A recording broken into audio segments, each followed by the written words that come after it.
Política em Análise, com Ricardo Corrêa. Vamos então de primeira, sem atropelar a vinheta, a Brasília. Vamos a Brasília com o Ricardo Corrêa, que é o editor-chefe de O Tempo em Brasília, para conversar conosco nessa tarde de sexta. Ótima tarde para você, Ricardo.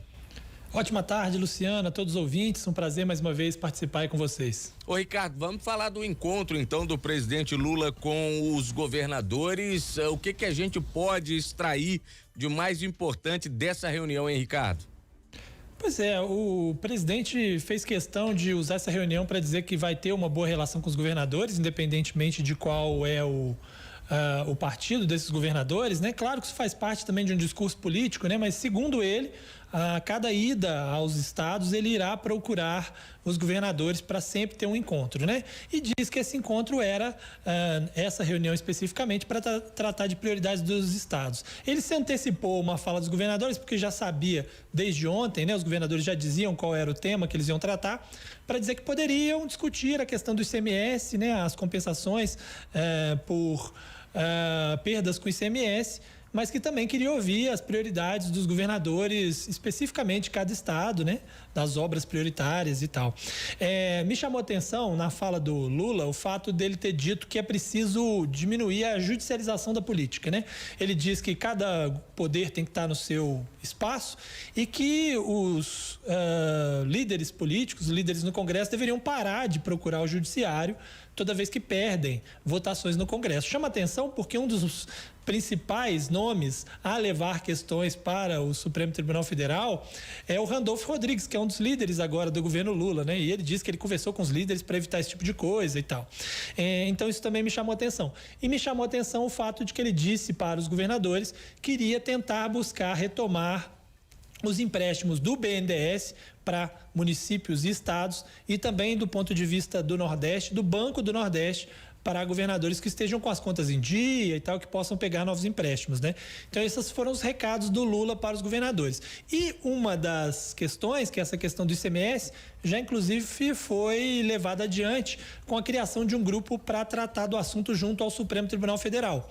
Esse grupo vai ter a presença de governadores e do ministro da Fazenda, o Fernando Haddad, que vai ser o responsável por essa interlocução junto ao STF. Como é que foi essa relação nos dois mandatos anteriores do presidente Lula, hein, Ricardo? Essa relação com os governadores. Ele, inclusive, na campanha aqui em Minas Gerais, disse que Minas Gerais não precisava se preocupar porque ele sempre teve uma relação republicana, e aí citava sempre o período em que ele foi presidente com o período em que o Aécio Neves era governador aqui em Minas, e que os dois estariam ali em um campo de oposição na política nacional, mas que regionalmente eles conseguiram fazer muitas coisas aqui pro estado.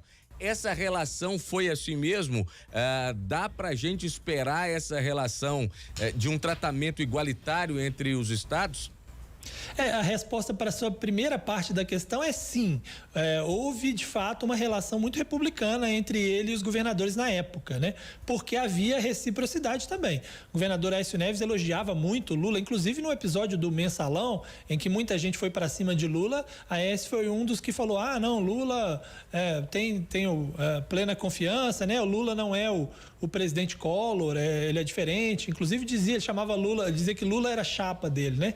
Então a relação era positiva, apesar das divergências ideológicas. Então a primeira parte da pergunta é sim, a resposta é essa, eles tinham uma boa relação.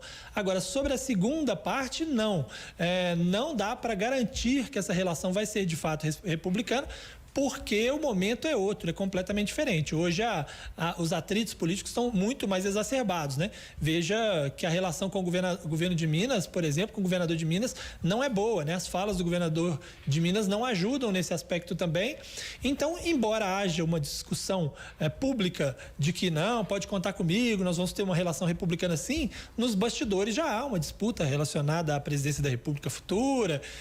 Então, eu até falei já sobre isso algumas vezes, uma irritação muito grande dentro do governo federal, e isso de alguma forma pode afetar aí a relação com alguns estados especificamente, embora outros estados, mesmo com divergências, né, ideológicas, a relação já está um pouco melhor nesse primeiro momento, né? Mas aí, principalmente a população desses estados em que os governadores são adversários, né?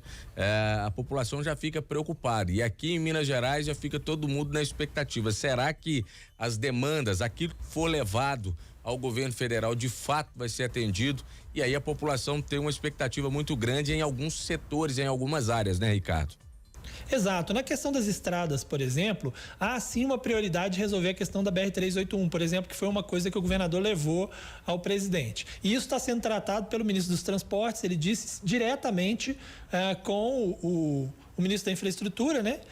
O Alexandre Silveira, e é o Alexandre que estaria fazendo essa ponte aí com o Zema, já que não tem uma relação direta saudável, ele estaria fazendo essa ponte para resolver essa questão, né? Tem a questão da BR-040, a questão da BR-262, mas são questões que são colocadas aí que o governo promete dar atenção. Agora, tem outras questões que são de interesse mais direto do governo de Minas, que precisam ser resolvidas. A questão eventual do acordo de recuperação fiscal, a questão da repactuação da situação de Mariana e tal, que talvez sejam um pouco mais complexas, principalmente se o governador de Minas mantiver uma postura de afastamento completo do presidente, né? Ele não quer se deixar fotografar ao lado do presidente da República e por causa disso, inclusive hoje ele não participou do almoço com o presidente lá no Itamaraty, né? Ele participou da reunião no Palácio Planalto, mas depois se retirou, ao contrário de outros governadores, e disse que tinha que ir embora para Minas Gerais para participar de uma agenda na biblioteca, na reinauguração da biblioteca, que aliás essa cerimônia terminou sem a presença dele, né? Há ainda a promessa de que ele vai aparecer para uma coletiva ou para algo assim depois, mas a cerimônia especificamente, que teria sido o motivo pelo qual ele não almoçou com Lula e outros governadores no Itamaraty, ele acabou não conseguindo também comparecer. Então, esse tipo de situação, óbvio que gera uma certa rusga com o governo federal, né? Mas todos esperam que esse tipo de relação conturbada não prejudique, claro, os mineiros, assim como, né, deve ser, independente de qualquer coisa, deve ser assim nas relações governamentais, né? Ô Ricardo, você citou aí o Alexandre Silveira, né, que faz essa ponte aqui do governo federal com o governo de Minas, e aí ele faz diretamente com o governador ou tem alguém também para ser o interlocutor do governo do estado aí nessa relação com o governo federal, hein, Ricardo? Não, o governador, eu não tenho informação direta sobre isso, mas o governador não gosta muito dessa articulação política, né? Não é muito a dele, é muito mais a do vice-governador, por exemplo, Matheus Simões, do que a do governador Romeu Zema, né? Mas a relação do Alexandre Silveira com o governo do estado é positiva, né? Em algum momento houve até uma proximidade na questão eleitoral, depois houve um afastamento, mas não é uma relação de toda ruim, ainda que o governador tenha sido muito criticado publicamente pelo Alexandre Silveira no episódio em que ele disse que o governo estava fazendo vista grossa e tal, né? Mas uma relação entre ministro e governador é uma relação um pouco mais paritária do que uma relação entre presidente da República e governador, né?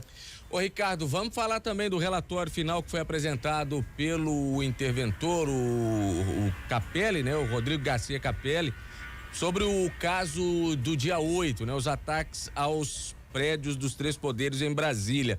O que a gente pode destacar aqui pro nosso ouvinte, Ricardo? Pois é, Ricardo Capelli enfatizou muito a questão da centralidade do acampamento no QG na história toda. Foi uma das questões que ele enfatizou muito. Que todos os atos que ocorreram em Brasília, aquelas depredações do dia 12, né, que houve tentativa inclusive de invasão da sede da Polícia Federal, aquele atentado à bomba lá no aeroporto de Brasília, que quase conseguiram explodir uma bomba no aeroporto de Brasília, depois os episódios do dia 8, né, tudo isso teria passado em algum momento pelo acampamento no QG do Exército. Ele ressaltou, inclusive, que foram registradas 73 ocorrências militares, de polícia militar, de coisas que teriam acontecido lá no acampamento, de roubo, de furto, de ameaça, coisas desse tipo, né? Então ele disse que aquilo ali funcionava como um espaço que, como era no setor militar urbano, tinha toda uma relação com o Exército, muitas vezes o Exército não deixava com que as operações fossem feitas lá, que aquilo lá era um território mais livre para esse tipo de coisa. Foi uma das coisas que ele ressaltou. E outra coisa muito importante que ele ressaltou é que havia conhecimento, segundo ele, do secretário de Segurança Pública do DF, né, na época, né, Anderson Torres, ex-ministro de Bolsonaro, sobre o que aconteceria lá no dia 8. Porque ele teria recebido no dia 6 um documento em que avisavam que poderia haver invasão de prédios públicos. E mesmo assim, né, ele manteve a viagem que ele estava fazendo e tal, e sem tomar providências na visão de Ricardo Capelli. Mas ele disse que algumas coisas ainda precisam ser apuradas, né? Apesar do relatório ter sido entregue, esse relatório vai ficar disponível daqui a pouco, né? Foi entregue ao Supremo Tribunal Federal, vai ser disponibilizado para a imprensa também, na íntegra, mas em linhas gerais é isso que ele destaca aí sobre esse relatório. É isso, então, Ricardo Capelli entregando esse